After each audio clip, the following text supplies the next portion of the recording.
Thank you for downloading this podcast from the British Theatre Guide. For more information about British Theatre Guide, please visit britishtheatreguide.info. The Still Room is a new play at Park Theatre in London, set in the still room of a hotel where the waiters wait, in the northwest of England in 1981. It was written by Sally Rogers, best known on TV as DC Joe Masters in The Bill, and with theatre credits at the National Theatre, Royal Court and Out of Joint, based on her own experiences of working in a hotel near Stockport when she was just 16. I spoke to Sally during previews and just before press night about the play and its setting, but first I asked her to explain about the play and where it came from. So when I was just turned 16, I got a job in a hotel just outside Stockport. And I was the youngest. There were older girls, some of which I'm still friends with. And it was really, really quite a frightening job to do. I don't know if you know anything about civil service, but, you know, it makes me shudder when I think I literally cut my teeth learning on someone's wedding. I mean, I still can't get, you know, the thousands and thousands of, you know, and some 16-year-old struggling with this great, heavy flat of 20 portions of turkey, you know, with this hot liquor. And I can remember so vividly just sort of, you know, the people leaning out of the way to let you in. And, you know, they can tell that you're struggling and it's hard and it was really, really scary. So I just felt that environment, and particularly the still room, which is where the waiters wait, it's the sort of antechamber between the kitchen and the function room. I just thought that was a space that was worth exploring. Right. Because, you know, not only was it dangerous and scary, but I went from taking my school uniform off and replacing it with this waitress outfit, and that's it. You're into an adult world. Yeah. There's no warm-up, there's no nothing. You're surrounded by adults having very adult conversations, you know. And I was just airlifted into this sort of quite brutal jungle. And I just think that's pretty good substance for a play. Yeah, it's a place of transition, isn't it? With things moving through and moving backwards and forwards, but it's a character in transition as well. From because when you leave school, you do still feel like a child, don't you? Until suddenly you're in the world of work and everything's very different, isn't it? Absolutely, and you know, I mean, I know that possibly you could argue that 16-year-olds are seemingly more mature and worldly than we were then.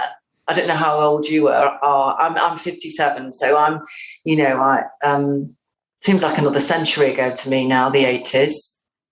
Yeah, it does. I mean, I'm slightly younger, but not very much. I mean, in 1981, to me, 1981 was the year I became a teenager. It's the year I got my first computer for Christmas. I think I went to my first gig round about then, Adam and the Ants at the Apollo in Hardwick. Wow. So what was the 80s? Yes, everybody's been to the Apollo at Hardwick in Manchester at some point. So what was that time to you? What was the early 80s to you, apart from this? Well, you know, it was very political. You know, just remember my father being constantly angry about Margaret Thatcher. Just, you know, I remember being out in Manchester around Piccadilly, and there was some sort of spontaneous riot. And I remember my friend, he said to me, never run when the riots happen, jump in a doorway so that you protect, you know, thinking, I'm getting riot training now, you know, literally like, so it felt like, on many levels, it felt like survival, both in this hotel world I was working in and politically, and being on the streets felt quite edgy, you know, and there I am doing my GCSEs, O-levels. Yes. And it kills me now, and I think I just have no concept of why I was doing them, except that I didn't want to get bollocked by my dad.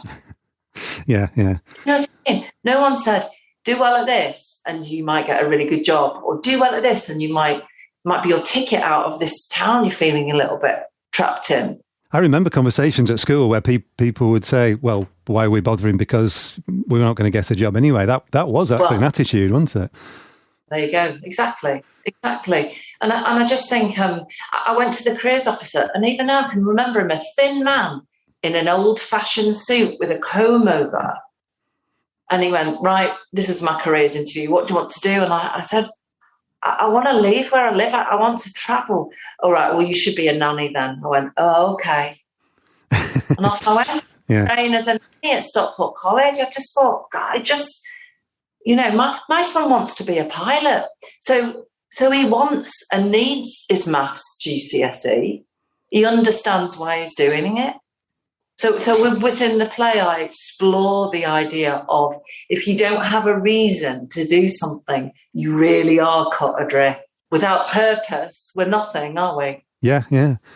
And I've forgotten the riots. I mean, my granddad, my mum's dad, lived in Moss Side where the riots happened. Wow. He lived on a road that was parallel to the main road, to Princess Road. He slept through it. But he didn't have a phone, so of course my parents were terrified. My dad had to call in on his way to work to check he was all right. Yeah. He knew nothing about it. Yeah.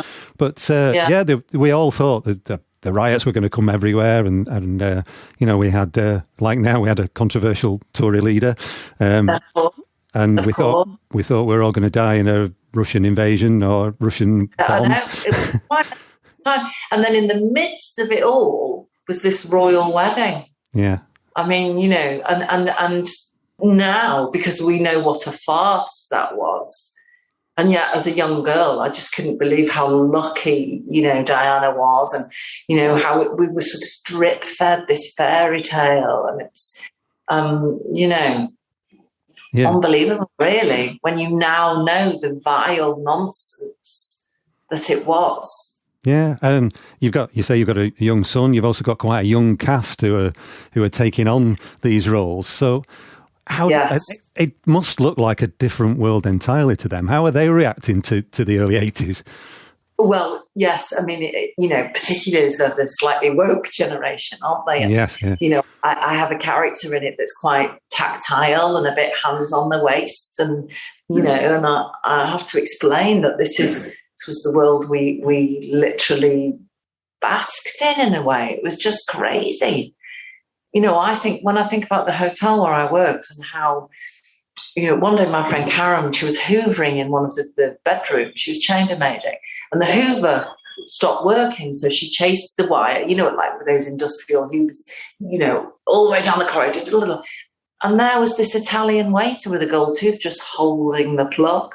So he'd unplugged it, knowing that she would, and she was like, I'll get my dad and he will kill you, And again, because she was an older girl, I sort of hung on to her coattails a little bit and watched how these older girls protected themselves and, used quite a lot of sass and cheek to create a kind of screen around themselves. And, I'm definitely a lippy person, and I know it was because it was learned through all of that survival and protection. Yeah, yeah. So it's been a genuinely good question. It's been really interesting sharing that with these young girls. It must be tempting to fill rehearsals with anecdotes, though, rather than rehearsing. I tell you, I'm the queen of anecdotes. There's a within it's about working class girls, and but there's the daughter of a doctor pitches up to work, and she owns a horse, and I was telling the girls that when my parents became a bit more wealthy, as in went from being poor to not so poor, we lived opposite a doctor's family, and their daughter had a horse, and she let me have a go on it. And she was always quite slightly neurotic, this girl, and she sort of clapped her hands and it bolted and threw me off. But my foot got caught in the stirrup and it dragged me along. My one time of having to go on a horse, and it was that. But I died. It was just, So I was telling the girls that, and they were just like, oh my God, Yeah, and I'm sure they were like that about some of your experiences that you put in the play. What sort of real life experiences have ended up in the play? Scolding incidents. Again, crikey, the 80s. We all wore these dresses, which I've been able to reorder, from a catering company. They really haven't changed in like 30 years. Seriously, 30 plus 40 years. and there are poppers all the way down the front. So it was, you would get some kind of, young, scally Portuguese waiter would just grab the back and just pull it, and all the poppers would go, so that's, these kind of moments and details are in there. Just, how vulnerable we were, just so vulnerable, surrounded by these blokes. I can imagine you putting incidents in there for comic value, but it actually being shocking to the young people in the cast. Does that happen? Yeah, I think so. Yeah, and it's quite interesting because I am an actor, so just sort of sharing how an incident can tip into tragedy, or it really is a fine line either side of both of those. And there's a couple of scenes wherein we've rehearsed them and they seem really bleak and dark. And then when we put it in front of an audience, they were hysterical watching one of these incidents, which I won't tell you about because it is quite brilliant. But, and I think that's interesting how an audience can dig into a situation and wonder how they process it, really, and whether they remember that we're in the 80s. I wonder how, I was watching it the other day, I was thinking, I wonder how we are reminded it's the 80s. One girl does have her hair crimped, but because everyone's in a uniform, it's kind of quite timeless. Yeah. We've got one guy in an 80s suit. Oh my God, that we had fun organising that.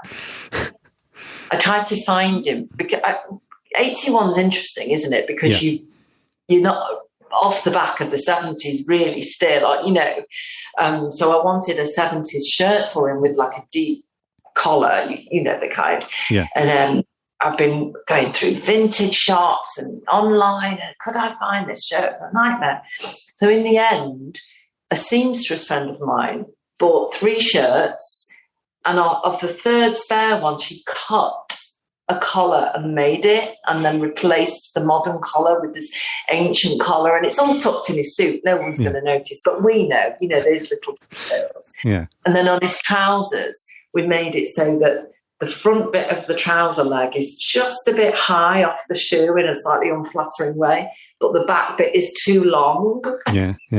Think of that, because this man has lived in hotels all his life, and he's just a little bit lacking in self-care and sartorial awareness, and he looks a bit of a dog's dinner, to be honest.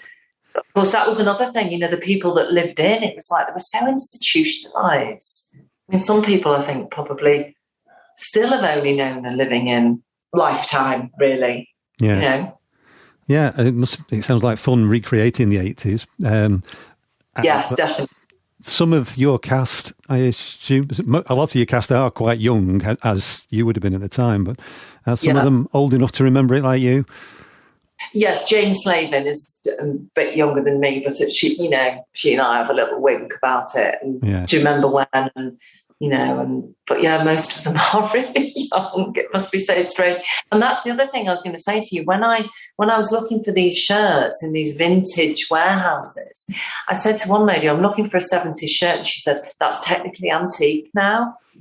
I was like, "Oh right. Anything else you want to say to ruin my day?" Which means we're antique. We are. Like it or not, yeah. You said it's universal in time to some extent, but it's probably universal in place because this is set where you were from, up here in the north, but it's been performed down in that there London. You've had some performances already, some previews. So how's it been going down so far? Well, they definitely get it.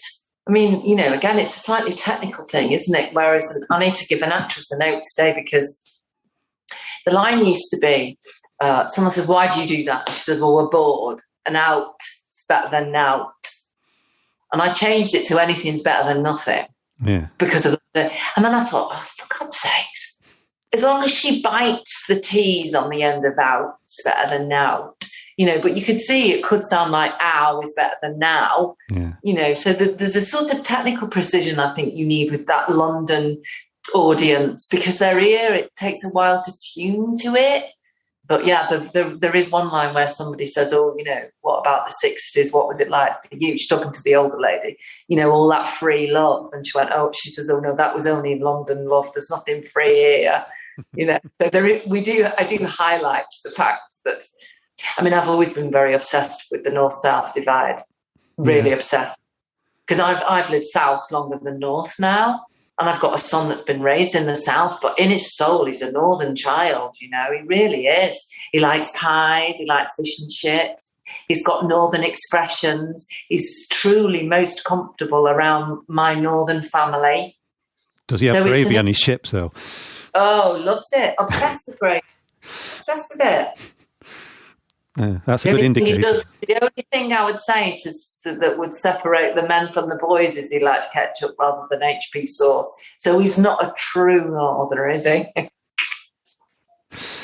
Yeah, some of that divide that you're talking about, it's class. Now, what's class like in theatre at the moment? Because, it's gone through, at one time, actors were all posh. And then there was a big influx, particularly in the 50s, of sort of working class when the education system changed a bit. Yeah. And now you're somebody who's obviously Northern. You've played Northern characters for a long time on television. Yeah. Yeah. So how are we seeing working class actors coming into theatre now? So that's a brilliant question. So when I went to drama school in 1986, I remember doing some early jobs so first of all, when I arrived at drama school, I remember somebody saying to me, the speech teacher, "Can you lose your Northern accent?" Now, I wasn't even aware I had an accent. Accents are only relevant when you move away from where you live, aren't they? Because no one where you live is going to talk about accent or dialect because we all speak the same. So that was a big light bulb going off in my head, actually.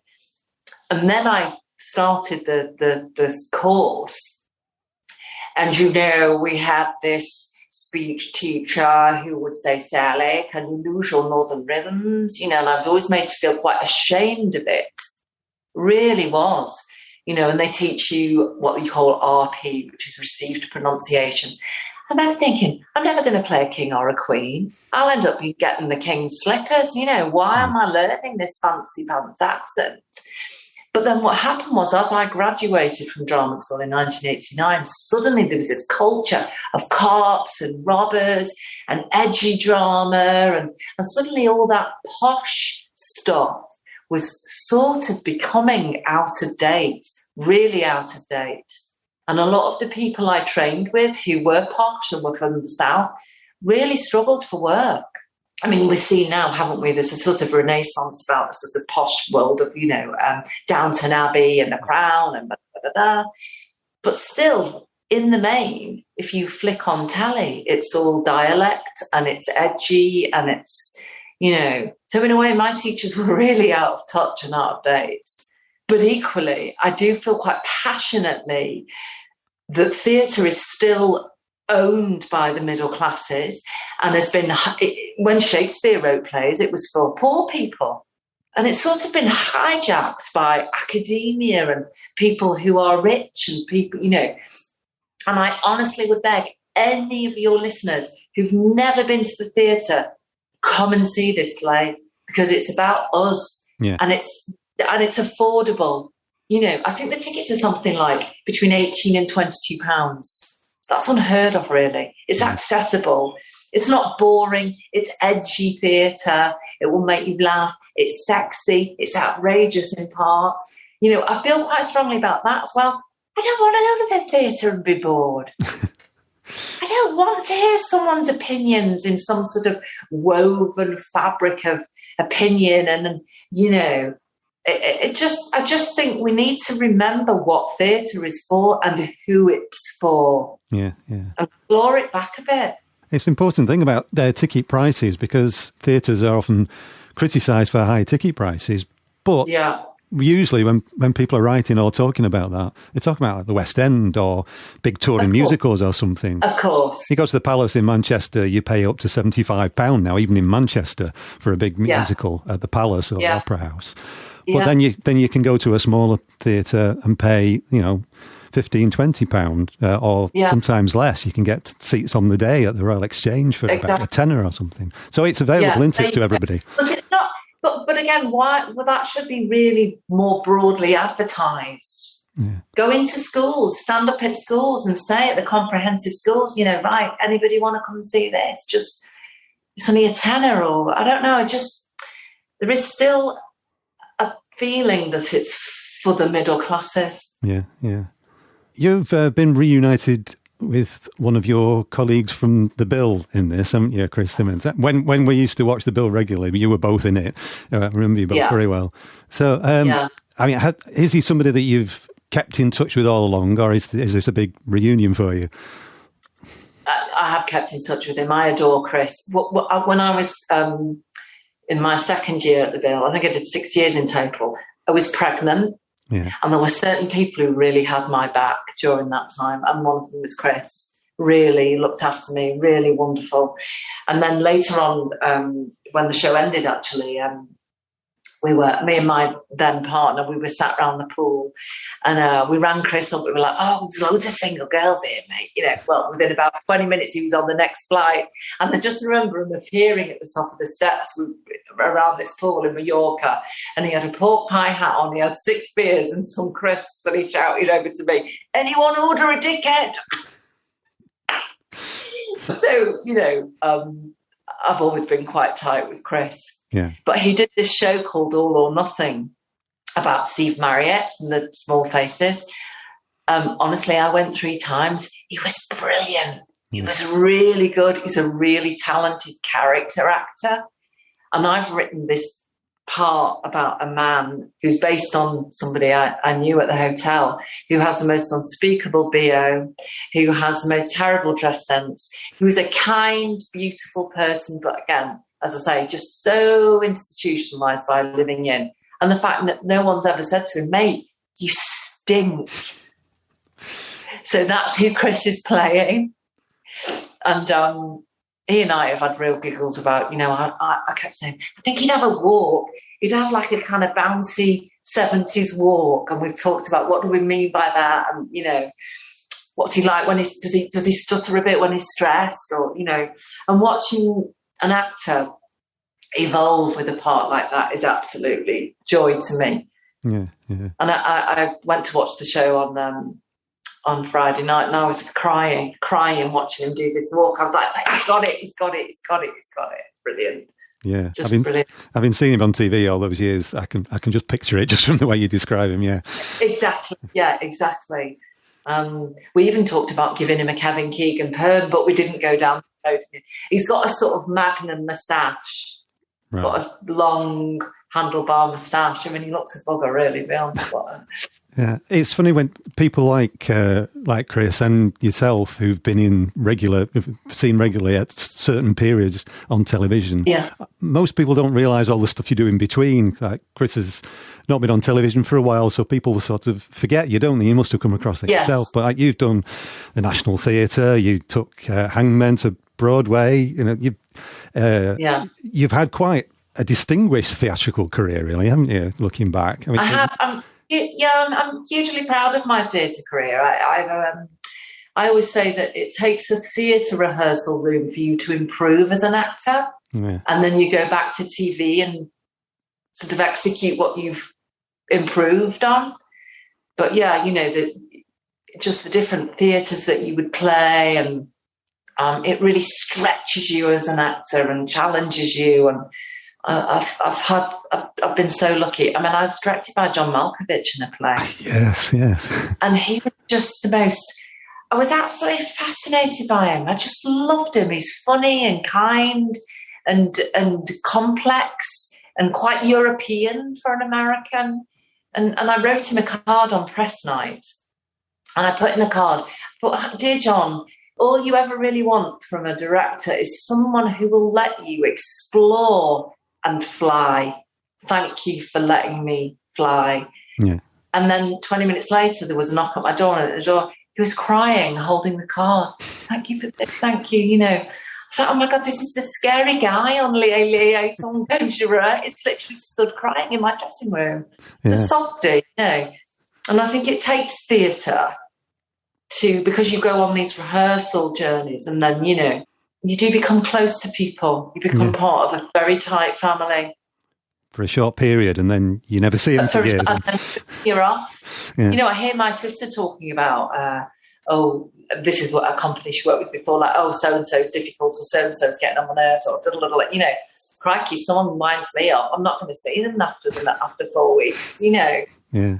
We are gypsies, really, constantly moving. Yeah. You've worked with quite a range of theatre directors. I was looking back through the stuff that you've done. Back in the 90s, you did Our Country's Good, which I saw that at the Young Vic.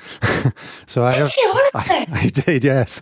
I can remember that swinging platform in the middle of the theatre. Yeah. Oh my God! Like, how come you were there? Were you living in London at the time? No. I knew somebody who was living. I think he was living in St Albans at the time, and I used to stay with him quite a bit. So I used to see things in London occasionally in those days. But I love that you saw that show. Did you like it? Yes, I mean, I knew the play already, but I loved the staging of it. With and you worked a few times with Out of Joint around about that time, and Max Stafford Clark, who is out of favour these days, but he. Yes. At the time, he was, you know, for many years, he was one of the great directors of new playwrights, and particularly female playwrights. So what was it like working with Out of Joint at that time?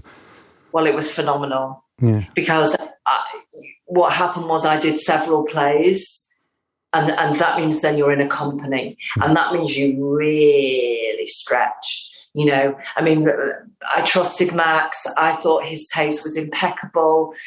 I felt safe in the rehearsal room to try things. He would say to me, you know, you're not getting it. And I'd go home and dive it. And then I'd come back with a renewed, right, come on, I need to get it, you know. Yeah. And we toured all over the world with all these shows. Yeah, I definitely left his company a way better actor than I arrived at it. Yeah. Wonderful experiences. They were really brilliant. Yeah. Really brilliant. And Our Country's Good in particular, it's a great play. Oh, God. Which is about theatre, really, isn't it? And about the value of theatre. Yes, of course. The redemption and, Which again, it's funny you pick up on that, although you've obviously done your research, which is amazing. But yeah, in a way, that's what my play is about, really. Yeah. It's just like, you know, how many working class people slip through the net because their brilliance isn't recognised or rewarded or supported, or, you know, or it's trampled over, or someone gets, you know, someone just isn't encouraged in a talent that they've got, you know. Yeah. Breaks my heart, if I'm honest. Yeah. My brother's one of the most clever, brilliant men I've ever met. He could have gone to Oxbridge, he didn't. Yeah, I feel the same about people I know. Even my dad, you know, he was obviously from a much older generation. He could have gone to university, I'm sure, but he just wasn't really available at that time. No, or encouraged or expected. No. You know, talked about. Yeah. So this play is on its first run. Yes. I would imagine you want it to do something further after here. If you're already thinking of rewriting for a London audience, I'm sure you'll have to rewrite even more for a Broadway audience, and with that comes at some point. But wouldn't you say, this is again what's interesting is on Friday night at the theatre, I was sat there and I heard someone say, "Oh, excuse me," and I just went, "Are you American?" She went, "Yeah, I'm from Washington." I went, "Oh my God, how what's the story?" And she said, "I'm with 30 arts students." And I was like, "And can you understand it?" But of course, hotel life is international. Yeah. It's just international. And they got it. And I was so happy. And one of them said to me, they'd been over here, they'd seen 5 different plays, but this would have been their favourite evening by far. And I was just buzzing about that. Yeah, I really was buzzing. So I think I should send it to John Malkovich, shouldn't I? Because it would translate onto Broadway. But I'd love to bring it to Manchester. Yeah. Or Stockport even. Or Stockport even. Yeah, we've still got the Plaza in Stockport. The Davenport's long gone. Has it? Yes. Many years ago, that was pulled down. That was where I first saw the Rocky Horror Show back in the 80s. But oh my God, I loved the Rocky Horror Show. I went to Shore Forum to see it. Now there's there's a stable of intrigue. That was a weird theatre in the middle of a shopping centre, wasn't it? I know. And apparently one time, all the locals started stoning the building and the actors couldn't get out of it. That's a scene for a film, that is, isn't it? Yes, a siege. Actor going, oh, not the face, mind my face, darling, just... There you go. There's your next play then. So anyway, back to this one. You would like to bring it to Manchester. Are there any tentative plans of going somewhere else with it if this is successful? Well, I have a literary agent who will bring various people, and I suppose once we've had press night, which is tomorrow, please say a prayer for me at 7:00 tomorrow night. Okay. So if that goes well, and then the jungle drums start beating and people will come, and I think always with new work, there's the sort of feeling of, could this have another life? I mean, this is what we've called a love project. So, you're a bright guy. It's a 6-hander in a 90-meter. We're only going to lose money on that. The maths just do not add up. Yeah. So we've been able to get a lot of favours for people. I mean, the set is extraordinary, and the designer has done that for us a favour. He's a mate of the director. All the costumes, my friend Samantha from Marple has run up for me in her spare time, which she doesn't have any spare time, So there's a lot of love around it to get it on its feet, to be able to pull it together. So, it would be nice to send it somewhere else and try and make a little bit of money back for the people who have lost money like me and the director. Well, that's the way a lot of theatre works, isn't it? Particularly new theatre, calling in favours. Yeah, of course. But I think the point is, usually in a space like we are at the Park 90, you just have a 2-hander, or someone might do a 1-person show. But I just knew I wanted my story to have these 6 people. I've got my kind of cocksure barman who's really brilliant and clever, and he got 7 O-levels and 2 of them A's. Yeah. There he is still behind the bar. Then you've got the 2 young girls who are quite outspoken about the fact that they're still virgins and they're the last 2 standing, and and that they talk about their value. You give that away, that's your value. Yeah, and people are expensive on stage. Yeah. So, apart from this, as a writer or as an actor or anything, have you got anything else coming out that you can talk about? Well, in the summer, I filmed a series for Showtime in the States called The Man Who Fell to Earth. You probably remember the movie. Yes. I don't think it was a very good film, do you? It was a bit odd, wasn't it? It is a little odd. Have you not seen Lazarus then, the musical version that Bowie did just before he died? No.